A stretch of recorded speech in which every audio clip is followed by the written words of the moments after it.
What's up, everyone? Kevin here from Skywatcher. Welcome to another episode of the What's Up Webcast. We do this every Friday, 10 a.m. Pacific, right here at the Skywatcher USA YouTube channel. We cover everything from what's in the nighttime sky to equipment to helpful tips and tricks. And of course, at the end of the month, we have a special guest to talk about their specialty in the field of astronomy. So it's Pi Day, 3.14, March 14th, 2025 is when this episode aired, if you're watching it in the future. All these episodes on the What's Up Webcast are actually recorded, so you can always go back and watch them at any time. Before we get started here, if you like what you see, please go ahead and subscribe, leave a like on the video, let us know we're doing a good job and that we should keep it going. If you want to support us a little bit more, you can head over to skywatch.threadless.com and pick up all kinds of cool swag. And then if you want to help us a little bit more, you can head over and buy a scope. A bunch of our refractors are on sale right now. You get them while they can. Well, they are disappearing slowly. Sprue 100s are gone. EvoStar DXs, all this stuff is all there. So anyway, you can go over there and check it out. But I'm not going to wait much longer. I'm going to go ahead and bring in Alex. So let me pop right here. There's Alex. Boom. Good morning, Alex. How you doing? Good. How you doing, Kevin? Good.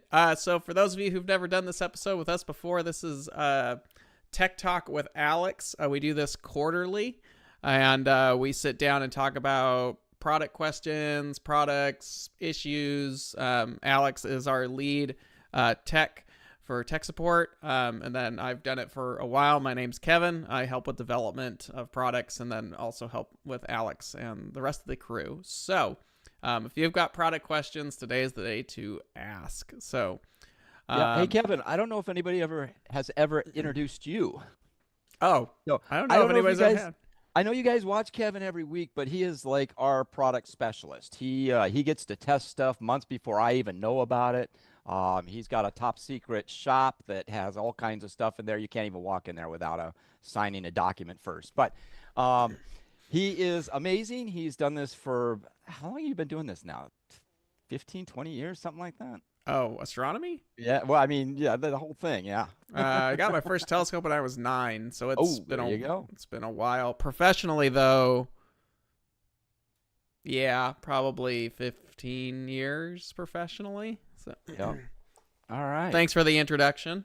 Yeah, no one's ever done it. So. And if you don't know, Kevin also is out every night almost running outreach programs for different things with his group. If you haven't checked out Focus Astronomy, go check it out. It's a great group. They do all kind of events regularly. I mean, you guys are like last week you were out every night, I think. Yeah, 2 weeks ago we had events almost every night, and by the end of the week I was not feeling great by the end of the week, so it's been nice to have the rain and stuff that we've had lately to put a cap on that. So yeah, absolutely.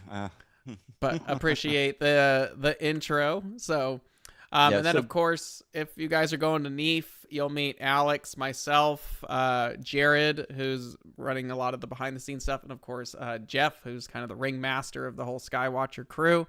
We will all be there at NEAF in like 3 weeks. Oh my God, it's coming up quick. Yeah, and along those lines, we'll all be in NEAF, so our phones will be dead for a few days. But we do check tickets while we're out and stuff, so email us during that time, and we will get back to you as soon as we can. Yeah, NEAF is like the Super Bowl for the telescope industry. Everyone kind of focuses on that, and when we get within a month of this show happening, a lot of things start to slow down because all focus goes to the show and our whole crew. It's all hands on deck to make this happen. And for most companies, it's very similar. But yeah, while we're gone, if you do try to call, we're really busy. But we do check support emails when we can while we're there. So yeah, I try to check voicemail. So if you leave us a voicemail, we will definitely get back to you. One of the secrets about technical support here is I'm the only person that answers phones. So please leave me a message if you're not getting through. A lot of times I have to hop over in the telescope room, grab parts to measure. I'm constantly measuring these things for you guys. I get messages, 6 of them a day at least. What size is this bolt? What size is that screw? What size is this tube? So I'm always grabbing parts. I might be on the phone helping your buddy. Leave a message. I'll call you back. We want you under the scars, having fun, using your equipment. So now there are a couple people around here that do tickets with me and help me out. But for the phones, leave me a message. I will get back to you. Yes. If you don't leave a voice, this was even when I was doing tech support. If you don't leave a voicemail, we have nothing to go off of.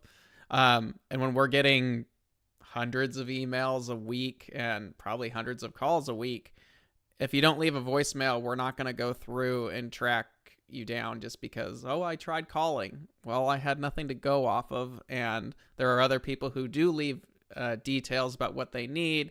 And those details help us prep. So when we do get a hold of you and call you back, we're already kind of on the same page of what you need. So if you just, oh, I called and no one picked up, it's like, well, then we're not going to call back because there are people in the queue who need assistance and give us the details we need to help. Yep. And I usually sneak off to lunch from like 12:30 to 1:30 Pacific time. So if you call then, leave a message. I will call you back when I get back. Yes. All right. There's a question here. I know, Alex, we've got stuff to cover too, but figured we'll jump into questions really quick. I'm mainly going to use my new Wave 100i for my C8 Edge HD for imaging at f10, but wanted to ask how can I connect Bluetooth or Wi-Fi simultaneously connected to my smartphone or home Wi-Fi? Yeah, the connection's going to be one or the other. You can either need to run it through the Wi-Fi or through the Bluetooth. You can't use both at the same time. Similar problems, you can't use two controllers at once. So don't plug in your hand controller and try to run it with your StarSense app because it makes it go all goofy. We just want to make sure that we're getting the right, the right usage for what you need. Yeah, if our mounts, you need to pick one form of controller or another. So if it's a hand controller, hand controller. If it's a, third-party control box, use that control box. But if you mix and match, you'll confuse the mounts. As for your question, Bluetooth or Wi-Fi, if you're just at home, Wi-Fi is fine. Bluetooth is there because when we go out to star parties now, there's Wi-Fi all over the place with all these devices, and there's only so many signals before you chew up all the signals and start causing problems. So Bluetooth doesn't have that problem. So it's nice to have that. So, yep, but you got to pick one. So yeah. Yeah. Next question. So can I use Stellarium and or Sky Safari to show where my scope is pointing? Yeah, absolutely. Absolutely. If you're using a computer running on it, what you'll do is you'll start up your SinScan app. Once you have that going, you'll start up like Stellarium. And basically, our app will hand off the information to Stellarium. So the SinScan app's running in the background, but you can control the app control the mount with like Stellarium if you like. I think same kind of thing if you're using Sky Safari. Yeah, Sky Safari, you would need to do the initial alignment and then jump over to Sky Safari, which is probably what we were just talking about. But there's a lot of ways to run our mounts for imaging and visual. There's multiple ways you can do it, which is kind of nice to do it. Absolutely. Gives you options. Lots of options. I have the Wave 100i. Recently noticed when I slew to the left or east on the declination, when it's stopping, makes a grinding kind of noise. It doesn't seem to affect the mount in any way. That sounds like the stepper motor slowing down in speed. Some steppers I've heard do that on other mounts. So if it's concerning, I would write to us, maybe record a video so we can see what's going on. I haven't heard a Wave mount do that before, but I have heard stepper motors like in EQ6s and 8s, when they start to rev down, they can make a sound, and so most of the time they're pretty quiet, but every now and again you get one that's just different. Yeah, and if it keeps doing it, or if it's affecting your guiding or your stars or anything like that, shoot us an email. If it's an issue, we'll bring it in, get it fixed or replaced, and get you back out under the stars. Yeah. If you had $3,000 in store credit and already had a wide field imaging rig, 560 millimeter focal length with a mono camera, what products would you recommend? What mount? Do you have a mount? Yeah, it sounds like he's got a whole imaging setup. You could do a DOB if you want to do visual. Yeah. You could maybe look into a second setup. Yeah. A If you don't longer have an focal length. Esprit, they're always nice. Yeah, if you're shooting Esprit at 100 will 560, fall right in there. you know, and a Esprit 120. Actually, I don't think we're out of Esprit 120s right now, but sky's kind of the limit. So yeah. This might be a good time, Alex. So NEAF is around the corner. We already talked about that. NEAF is when stuff gets announced. Alex actually has both wave mounts behind him. He's got the 100 and the 150. But there's a lot of new accessories that were announced that will be publicly shown at NEAF. There's these adapter to mount Star Adventures to the carbon tripod for the waves. Alex on his left has it's a white EQ6 tripod, but we have the pier adapter and the steel wave tripod. If you have an EQ6 tripod, you can use it like Alex is using, but we do sell a black version of that to match the waves. That'll be on display at NEAF. Alex also has a Heliostar 76 in the back there, which is our new addition for solar. That'll be at NEAF. I think we're going to have like 3 of them on display at NEAF. And there's then other stuff too. There are 5 new telescopes that will be shown at NEAF that are not public knowledge anywhere for Skywatcher yet. They've been in development for a little while. But at NEAF, there will be 5 new scopes shown. They won't be immediate. Well, one will be very close to being available. The other ones we'll give you the timeline there. But there's some new stuff coming that we have not even remotely told you guys about. So if you've got $3,000 in store credit, maybe wait and see what NEAF's going to show. So yeah. So I just want to skip back to some of the accessories. We do have like the EQ6 extensions now. Then we have the standard extension for the carbon fiber over here. And then there's another extension for the Star Adventure GTI to mount on a carbon fiber tripod. Now the cool thing about like the waves is this base plate. This base plate's the same through the extension. So if you actually attach this to the base of the wave, you can move this from tripod to tripod without changing out the top. It's kind of nice. Oh, and if you get one of these extensions and you've never had one before, they include a little black ring. Some people don't know what it is. It's a step-down ring to allow the Wave 100 to adapt to our peers. The Wave 100 has a smaller foot than the 150 does, so it's just like a spacer that eats up some of that. So don't get rid of it. It's there. It's just a Wave 100 spacer. So. Yep. Talking about extensions and stuff, we've had a few interesting messages this week. And one of them's been about this guy. So this is the bottom. That's why there's no screw. We had somebody looking for the screw. The screw actually hides in the mount. So this is the top, even though I've got it down. Just pull out these guys. And once you take these guys out, you'll have access to that screw on the bottom. And it's going to For those who don't know, that's our Star Adventure tripod extender. So. And it's going to look like that once you get inside. So you just screw that into the base of your mount and then attach this to your tripod and you're ready to go. So extensions, they're all about the same. You just pull the top plate out usually, screw it onto the bottom, and then reinsert it, put your bolts back in. Yeah, they're threaded on the bottom for whatever the tripod is, and then there's the top plate, which has the captured bolt of choice depending on the mount and the thread required. But all of our peer extensions basically work the same way. SinScan Pro Sin Matrix Auto Align. That's our plate solving feature. I have not had the weather to really mess with it, and I've been testing some other stuff, so I haven't had a chance. Have you messed with it yet? I've tried playing around with it. I haven't quite got it dialed in yet, so still work in progress, but it's there if you know how to use it. It sounds pretty cool.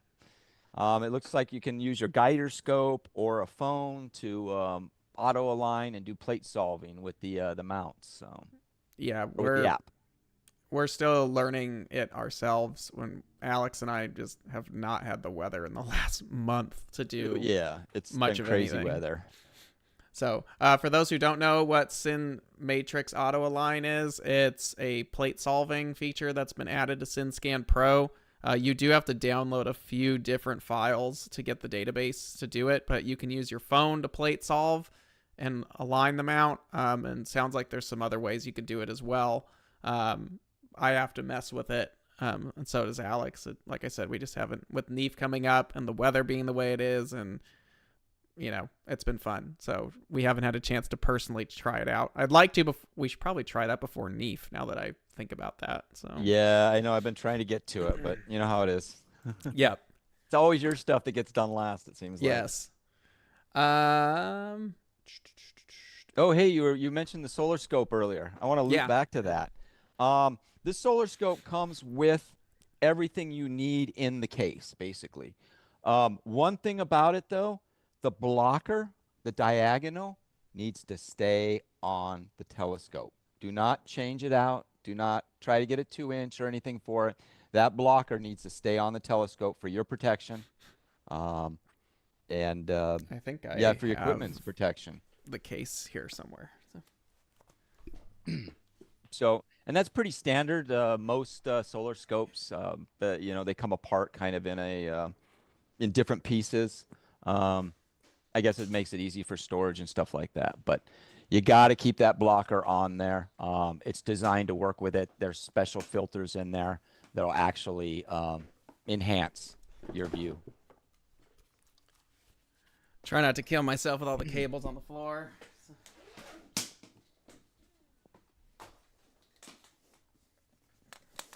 Oh. So here, I don't think you guys can hear me that well, but yeah, there's a Heliostar. That's how it shows up. But the part we're talking about is this guy, the blocking filter diagonal. Let me get this put away and we'll talk more.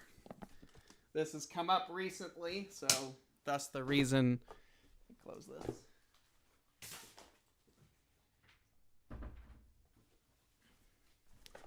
There we go. Got my life in order now. So, Alex was talking about this. This is the blocking filter diagonal. This comes with the telescope. You have to absolutely use this every time. Do not change it out for another manufacturer's blocker. Do not use some standard diagonal because this is not a standard diagonal in any way. There are filters inside of this that allow the Heliostar to work correctly, which is pretty standard for any solar telescope, but this does not come installed when you get the telescope. You have to take it out when you put it all together.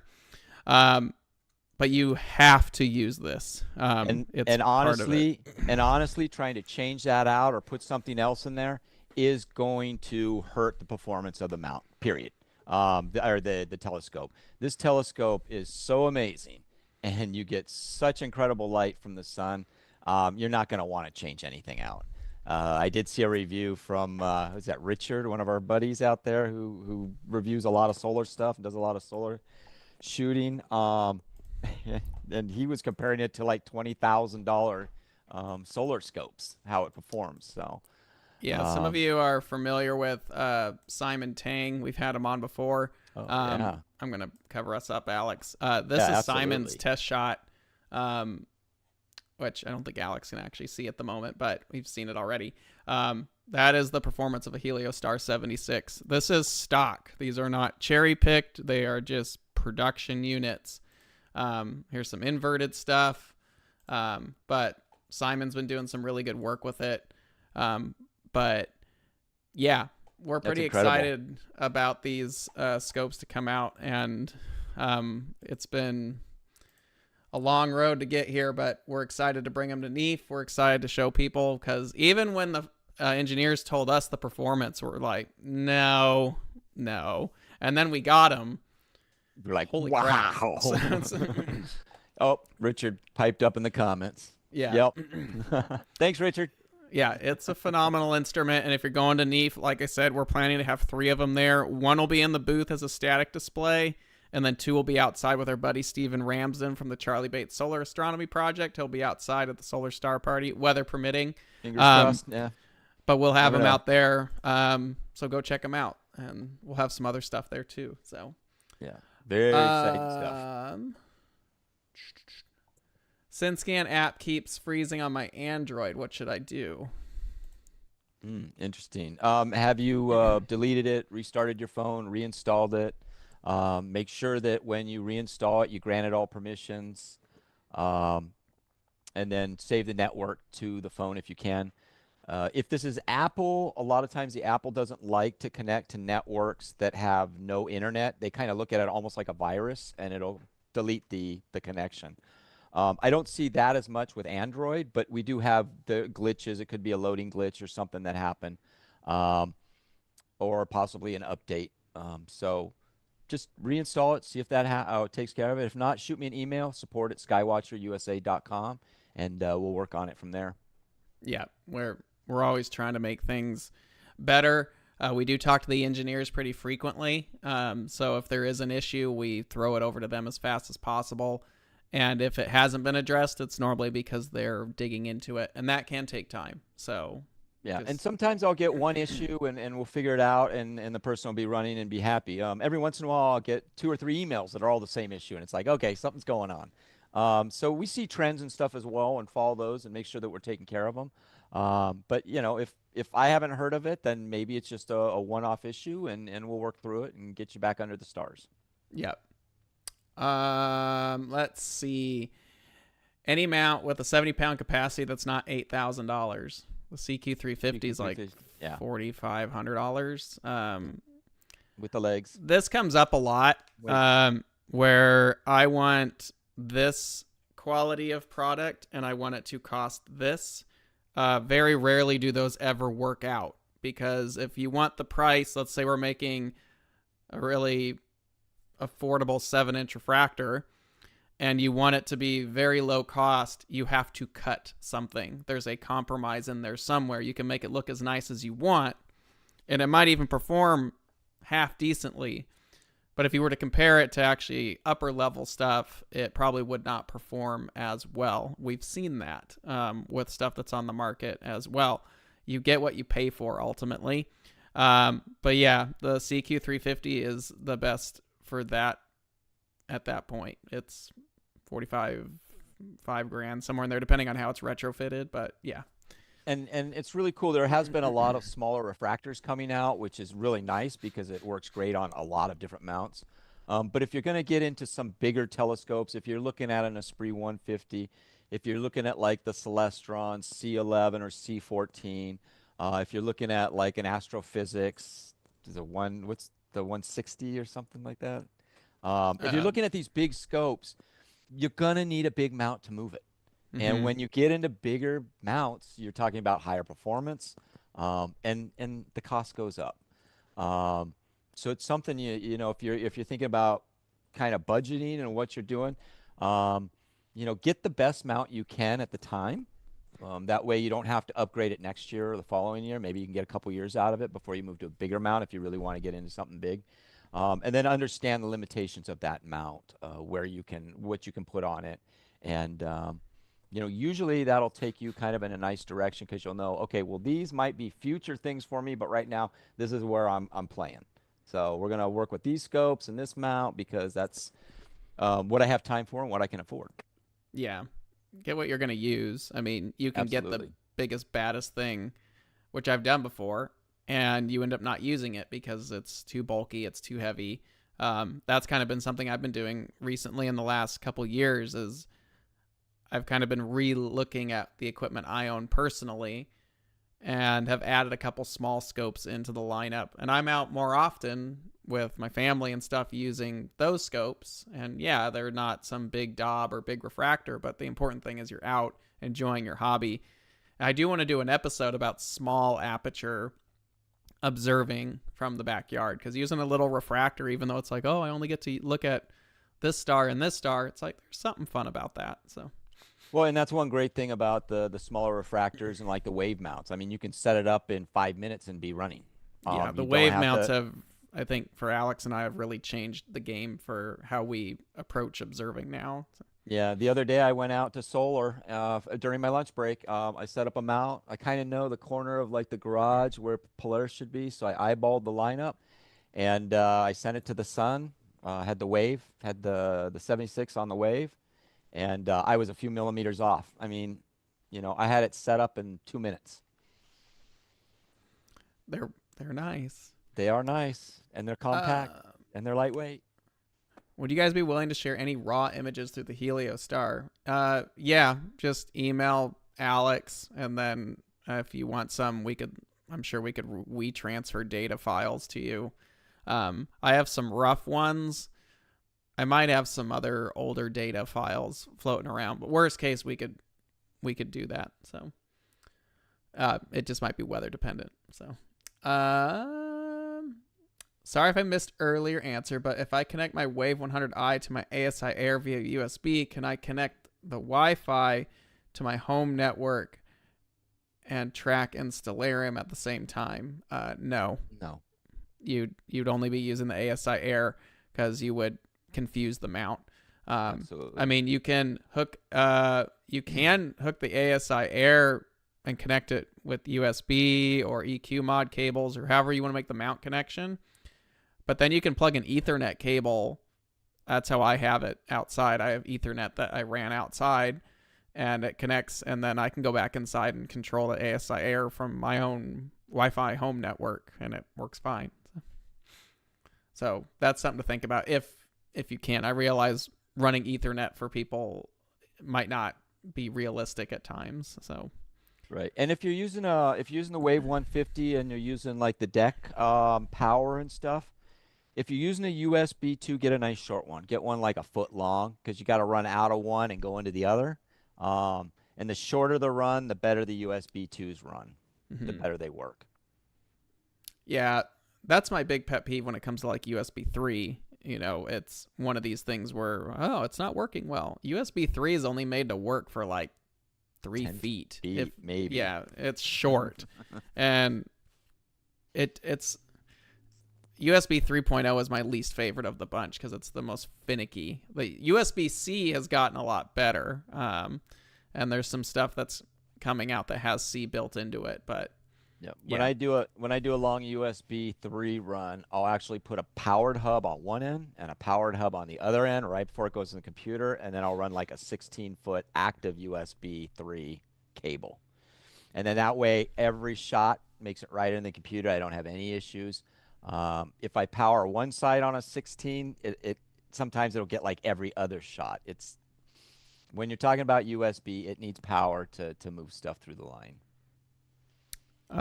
This is a UK-based question, so I'll try to answer it the best I can. Shipping question: I recently pre-ordered the extension tube for the EQ6 to wave mount, but I have been told they're out of stock currently in the UK. Any ETA on when they will arrive? I don't know. I don't have any visibility to any other distributor region and their shipping dates. We only know for our region, which currently is United States and Canada. I could tell you all day shipping arrivals for products here. We don't have visibility to the other distributors. However, depending on who you bought it from, they should be able to find out from the local distributor if they are not them, roughly when to expect it. I would be surprised if someone there couldn't be able to look and be like, okay, these are due on this relative time. So we're able to do that here. It's like, oh, okay, this SKU is on this shipment. That shipment is due around here, and at least give you a ballpark. So I would check with your local distributor. Someone should be able to give you an answer. So, I think we answered all the current questions. Kevin and I are both sleep deprived. We were up shooting the lunar eclipse last night. So. It actually cleared up here. It was really nice, other than the fact that it was cold and windy. Yeah. It was like downpouring 3 hours before, and then it cleared up right on time. But it literally was cold. And other than the wind, the scene was fantastic, though. It was nice rain, cleared out the atmosphere, and yeah, it was one of those really nice, just crystal clear nights. So. Are strain wave mounts good for remote observatory? Which one between the 100 or 150 would be better? I have not tested them remotely. I don't see why they wouldn't work. They have homing sensors on them. They have a lot of the same technology that an EQ8 or a CQ350 has. If I was going to do any remote imaging with one, though, it'd be a 150 all the way because it has the cable management capability, which is a big deal for remote. So you don't get tangled up. That would be my approach to it. Let's see what we got going on in the store. Parts, we're low on parts. So if you guys have parts orders and stuff, bear with us. We're waiting for more stuff to come in. A lot of motor boards and stuff are running out. This time of year is kind of difficult. So our fiscal, not that anybody really needs to know this, but it's not proprietary. Our fiscal year ends in February, so we're offset to handle holidays and stuff like that. So that's a thing. And then there's Chinese New Year, where the factory is pretty much gone for most of February. So February and March is not a great time. And then April, we have NEAF. So it's just like, it's this trifecta of stuff that goes on. So we have the parts, we're working on getting them, but it might be several weeks before I have some of these, unfortunately. It's just kind of the calendar ran out around this time. Other things in inventory. We have a lot of wave mounts in stock. So if you need them, get them. We got them in stock. So someone mentioned the price from the AM5 went up this morning. So the tariff apparently hit that one. Yeah, they're like $2,500 right now.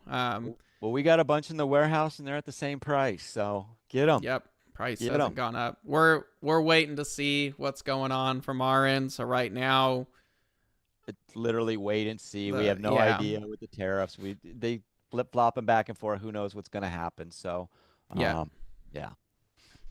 So far, politically on that, we're okay.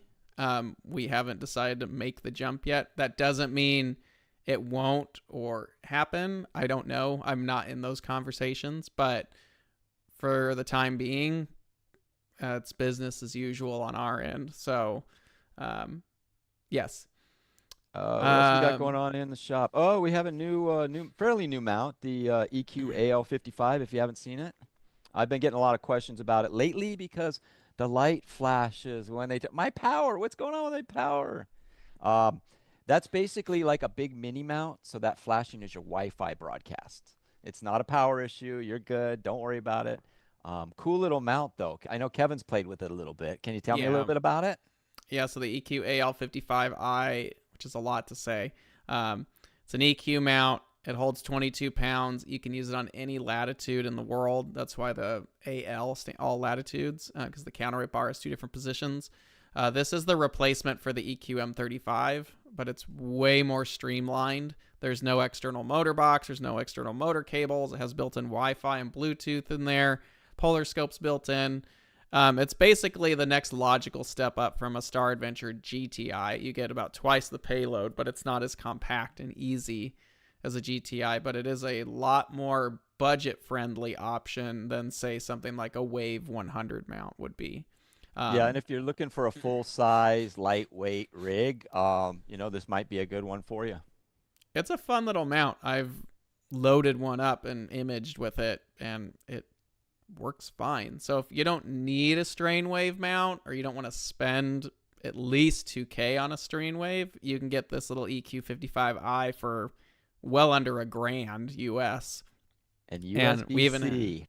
It has USB-C to connect to your ASI Air or updates or whatever you're doing. The first of its kind for us, which is cool. So that'll be at NEAF too. If you're going to be out there, you're welcome to come by and check it out. We will have one there. It has this really adorable peer extension too, which is really kind of nice. So, but stop by and check it out. So. What else has been going on around here? Oh, hey, I had a weird situation. If you've got an EQ8 or a CQ350, on the mounting bolts, there's two actual bolts that go down into the tripod or the pier. Make sure before you run, those things are tight. We may have had a mount that was doing some weird stuff because we think they weren't tightened down, and so they were getting movement. We were having some issues, but just simple things. These are in the manual. Make sure when you set up, you got everything secure. Guider scopes are another one that if it's loose can create all kinds of problems for you. And literally have you ripping your hair out if like your guider scope isn't completely secure. You should be able to grab that thing and literally like move the scope with it, the whole scope. Yeah. They should be So, pretty sturdy little things. And yeah. there's plenty of guiders on the market, but we're pretty happy with our Evo Guide 50 EDs. And then they double as a little wide field scope with the little flattener, or better yet, the Star Arizona Evo FF flattener if you need more back focus. But they're a cute little option if you need something. So Yeah. And if you guys have a problem, shoot us an email. Support at skywatcherusa.com. We get a lot of interesting questions and stuff like that. Remember, user error is an issue. If it's happening, we're going to try to work that out with you and try to figure out what's going on. If you miss one step in setup, that could be throwing your stars off or throwing your alignment off. So we'll work with you guys on that stuff. Don't be ashamed of user error because we've done it. We've been there. Everybody started somewhere. So we've all asked these questions at some point. We just want you out under the stars. We want you running and we want you out there smooth, either viewing or making pretty pictures. And so that's what we're here for. But definitely, if it's user error or you're just having a problem or you're just confused about something, shoot us a message, give us a call. We're going to walk you through it. And the nice thing about it, for at least here at Skywatcher, is if you're talking tech support, you've got Alex, you've got myself. Both of us are out frequently with equipment. So we're no different than you guys. We love this hobby. We go to star parties on our own. We like being a part of the community. We are a part of the community. We just do it professionally. But that doesn't mean we're not out with our own stuff hanging out. So and we have issues too. I've set up a mount and said, okay, I know where Polaris is. I'm in the field and it's dark sky location, and it goes down and I start doing my alignment. I'm like, something's wrong. Yep. And literally, I power everything down. I shut it down. I take the mount head off. I re-level the tripod. I recenter it. I put everything back, and I just go literally methodically back through my setup and get it all dialed in. And a lot of times after the first run through, it's like, oh, whatever it was, I fixed it. So maybe it was off, maybe it wasn't level, maybe it was this or that. It's always the USB. It's always a cable. Yeah, I think that night I actually had a one of the tightener on the feet. I didn't have it tight enough. Oh, so that would do it. He's slipping down, and I'm trying to polar align. I'm watching my X and Y cross, and I'm like, all right, I'm not level. Why am I not level? And then I figured out that the thing had been slipping. But especially if you're running a heavy setup. So yeah, and mounts kind of have personalities. If you're not taking care of them or not making them happy. I've had nights where my mount wants to fight me all night, and I'm like, I don't know exactly what's going on with you tonight, but they can be pretty temperamental. It doesn't even matter what brand you own. Yep. I've messed with really high-end mounts that work flawlessly, and then the next night they just don't want to listen. So everything has its own personality, and eventually you figure it out. So, how much is the steel tripod for the EQ6/Wave weigh? I think 16 and a half pounds. It's pretty lightweight. So, and I would say right now, having used, and Alex has these too, having the carbon and the steel would be my number one choice, especially if you're going to do this visually. It gets it higher. It's really rigid. If you're doing heavy payloads, do the steel. The carbon I would mostly recommend is, hey, I'm imaging. I use small stuff. I need it to be convenient. Maybe I'm traveling a lot with it.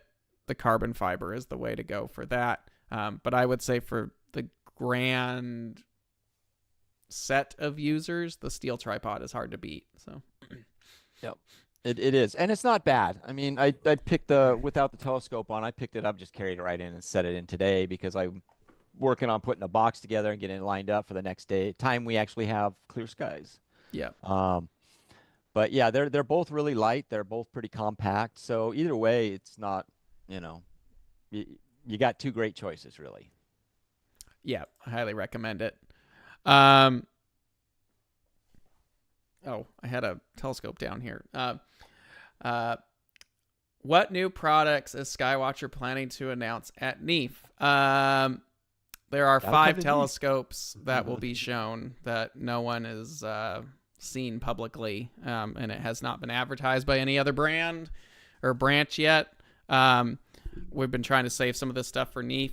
Some of the stuff is not quite ready for market, but it's close enough to where we want to show it. So there'll be some exciting things, but there is going to be 5 new telescopes there, and we're pretty excited about a couple of them, including this guy right. Yeah. So, no. So 5 new telescopes at NEAF. So. Yeah, we will have the EQAL55 if you haven't seen it there. We'll have the Heliostar 76 there. We're actually going to have Heliostars out in the field so you can actually see how amazing these things are. And when people look through these that have looked through solar scopes before, I mean, people that are used to these guys, when they look through it, you hear, oh, or wow, or or nothing.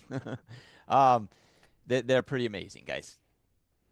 I'm trying to think of trying to count everything. So there are at least 10 new products that we have in our possession right now that we cannot tell you about, and they won't be at NEAF. That doesn't count the 5 that will be at NEAF. So, and I'm probably missing some. Yes, I am missing some on that list. There's a lot on the burners right now. We're really getting started, kicking into gear on some cool stuff. But NEAF will have plenty of. It's probably best that we're only bringing what we're bringing to NEAF, because if we were to show everything we were working on, it would be a whole booth of stuff, and we need to focus on that. People wouldn't even recognize us. Yeah. So, but yeah, there will be 5 new telescopes at NEAF. Mount wise, all the mounts that we would be showing are already announced, and you've seen accessories. Yeah. So, telescopes, come check out the new telescopes, 5 of them. So one of them, I think you guys will be surprised. If you went to NEAF last year, you might be surprised to see a little something that is a little different, but it might be showing up. Let's see. Can I leave my flex tube 300p outside with a cover? It depends how much humidity and weather you get. The actual base sides and stuff are made out of like a compressed particle board. So if it gets moist and stuff over time, they can start breaking down. So if you're using it like on a weekend, yeah, throw a cover on it, enjoy it. Monday night, throw a cover on it, enjoy it. But if you're gonna have weather coming in, I would recommend packing it up, putting it in a nice safe storage area for that. But a good cover is always a great choice if you want to leave it out overnight. Just keeps the dew off it, keeps it looking good. If you have any moisture or dew in the morning, you're going to be nice and dry. I wouldn't leave it out all the time. But if you're doing like there's good weather, maybe there's a little clouds coming in and a drizzle, a good cover. I don't know what you use, Alex. I have the 365 covers. Yeah, I have those too. Those are the best covers. Absolutely. They're expensive, but they are worth every dollar that they are. They're like the poor man's observatory. So I would recommend, if you are doing stuff and this is the setup you're going to be using, get a 365 cover. No questions asked. Yeah. Now, if you're talking about a metal leg tripod with like an EQ6R or an EQ8R, yeah, you can definitely leave that out. Just get the cover on it. If I know weather's coming, I'll make sure I pull off any tubes off of it. I store those, and then I just cover the whole thing. But when we're talking about a wood base like the Dobbs and stuff, we don't really want those necessarily getting wet. The wood and the bases just don't react great to water. Yeah. My SkyMax 150 looks well collimated when it's defocused and centered. As I move away from center, it is not in collimation. Is that how it's supposed to be? Away from center. Like with the focus.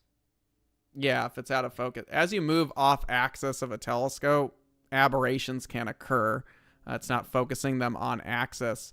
And when you're defocused, you're going to get some weird aberrations that can come across. That's like saying, oh, the ED doublet shows me color. Well, yeah, it's going to show you color on stars if it's not in focus, because the telescope is designed to provide color-free images at focus. When you're off focus or off axis, that's, yeah. So if you're collimating it and it looks good dead on, that's about where it needs to be. The big thing is, how do your stars look? Look at the stars, look at the edges, see how the overall image looks, or the overall view looks when you're looking through it. Yeah. What was the plate solving feature you guys mentioned earlier in the SinScan Pro app? SinScan Auto Matrix.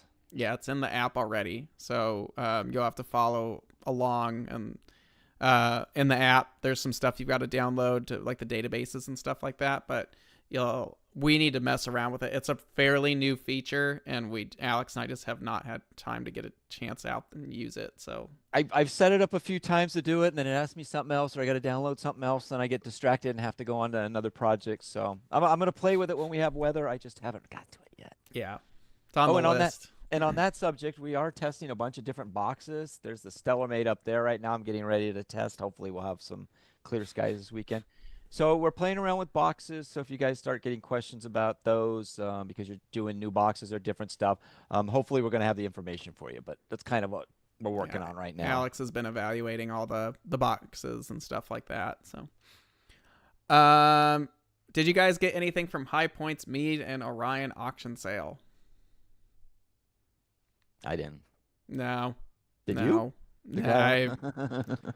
I've got more junk than I have time. So, and the scopes that I am personally eyeing, they're not Mead and Orions. So, sorry, they're just not. So, you got a Takahashi laying around, then we'll talk. So, but yeah. So, no, I didn't pick anything up. I don't know anybody that picked any of it up. The prices were pretty cool, though. I saw them. They were impressive, but they went very quickly. But yeah, I didn't need anything. So,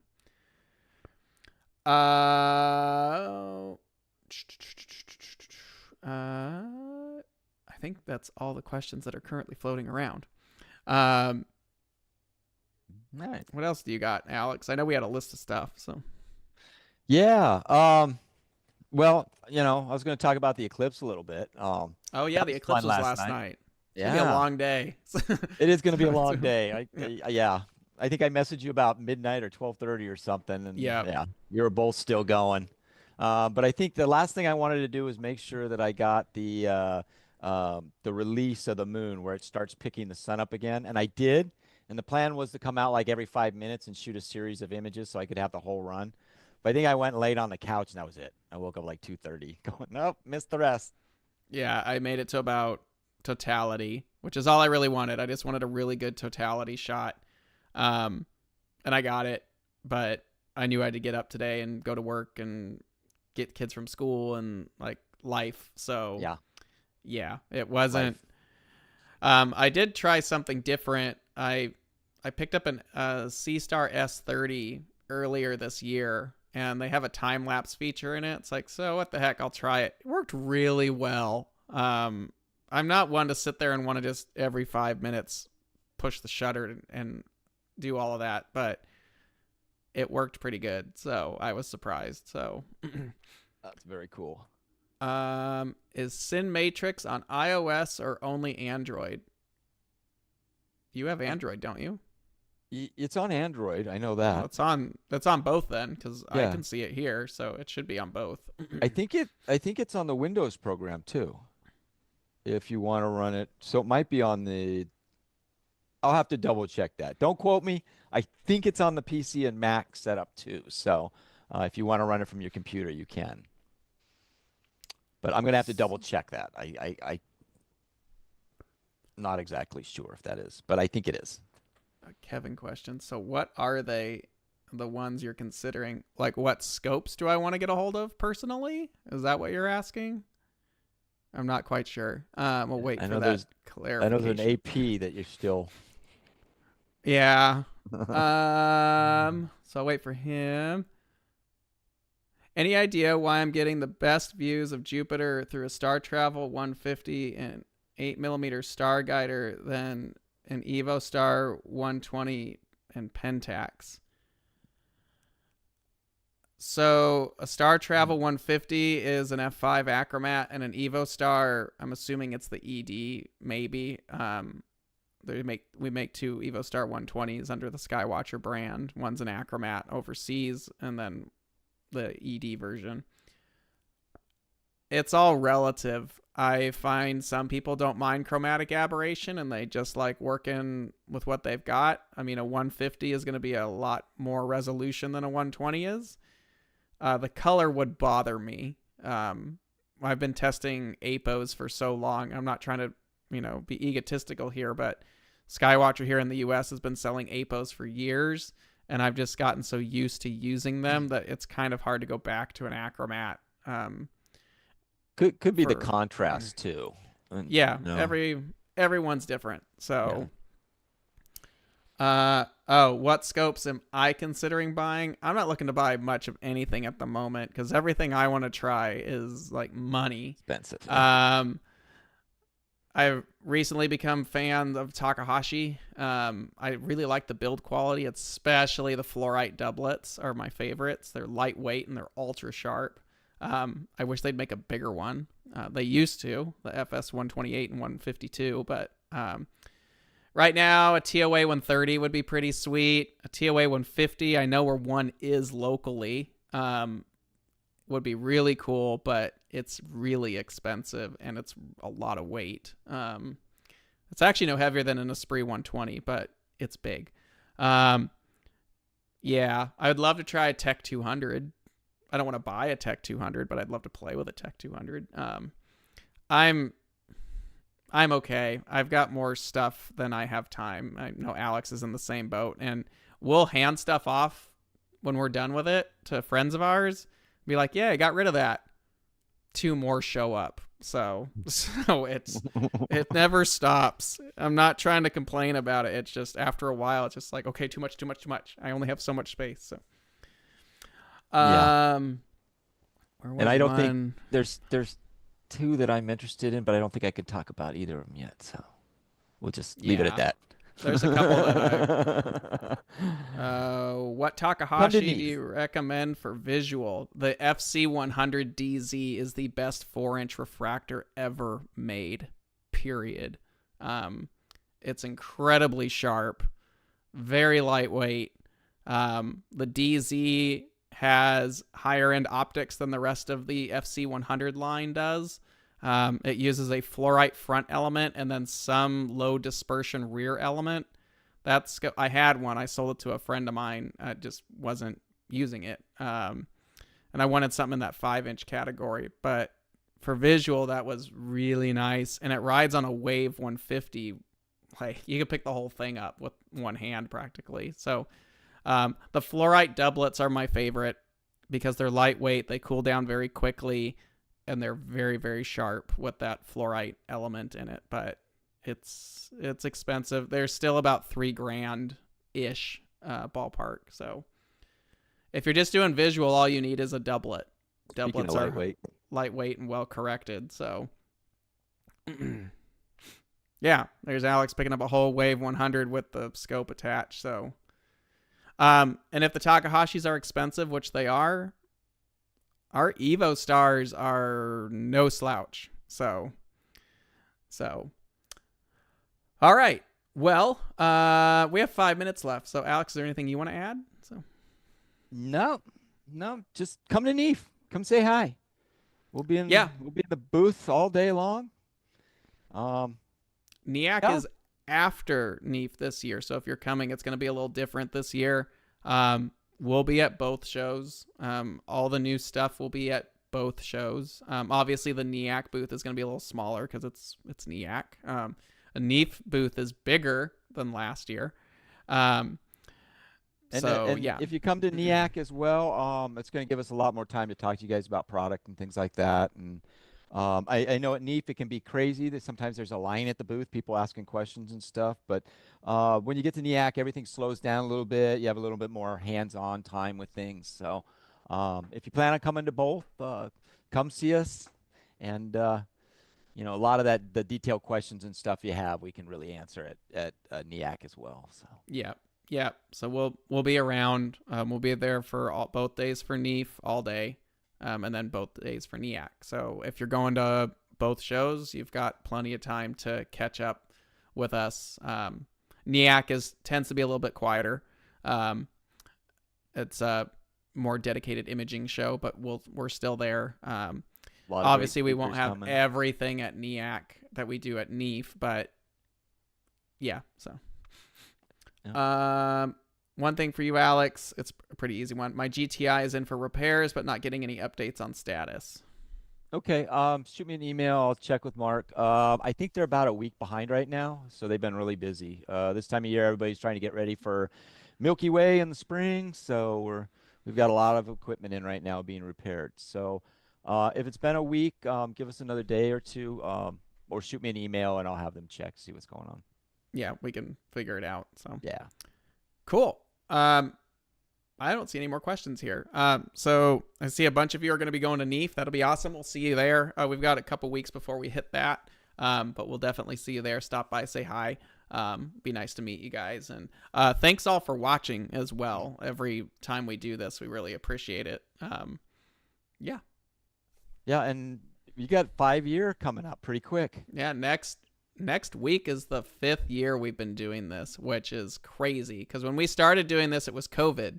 We weren't going anywhere. There were no shows. It's just like, what are we going to do to hang out with our customer base? So we did the webcast. I never thought it would be 5 years later, and it's just getting bigger and bigger. And you've seen some of the guests we've had on lately. It's getting bigger. So, but yeah, so 5 years next week is going to be crazy. So. Congratulations, man. All right, guys. Well, that's it. I hope you have a good weekend. Go rest from watching the Eclipse. Anything you want, Alex? Nope. Just get out, get under the stars. Your sound went away. Uh-oh. Hang on. There? Are you there? All right, well, that's a good one to cut right there.